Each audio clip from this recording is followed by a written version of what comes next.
கடவுள் மறுப்பாளருங்கும் போது அவர் முருகனையும் மறுக்கிறாரு, பெருமாளையும் மறுக்கிறாரு, விநாயகரையும் மறுக்கிறாரு. அதே மாதிரி இயேசுவையும் அல்லாவையும் மறுக்கணும். ரம்ஜான்லையும் பக்ரீத்திலும் கலந்து கொள்கிற தமிழ்நாடு முதலமைச்சர், கிறிஸ்துமஸ் பெருவிழாவில் கலந்து கொள்கிற தமிழ்நாடு முதலமைச்சர் ஏன் அழகர் ஆத்தல் போது வர்றதில்ல? பெருவிழா தானே, தைப்பூசம் பெருவிழா தானே, அப்ப அங்கேயே வர்றதில்ல? அங்க தேர வடம் பிடிச்சவர் இழுக்கிறது இல்லையே. ஏன்னா அவர் கடவுள் மறுப்பாளர். அப்ப கடவுள் மறுப்பாளராக இருக்க ஒருத்தர் கிறிஸ்துமஸ் பெருவிழாவில் கலந்து கொள்றாரு, ரம்ஜான்ல கலந்து கொண்டாரு. ரம்ஜான்லையும் கிறிஸ்துமஸ் பெருவிழாலையும் கலந்து கொண்டால் அவர் கடவுள் மறுப்பாளர் இல்லை. ஆனா தைப்பூசத்துக்கு போனா அவர் கடவுள் மறுப்பாளர் ஆயிடுறாரு, அதனால அவர் கலந்து கொள்ள மாட்டாருன்றாங்க.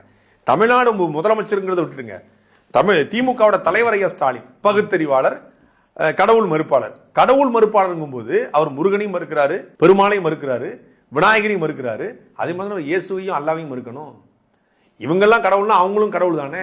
சைவ மதத்தோடு ஒப்பிடும்போது, தமிழக பின்பற்றக்கூடிய மதத்தோடு ஒப்பிடும்போது இந்த ரெண்டு மதமும் பெரிய மதம்.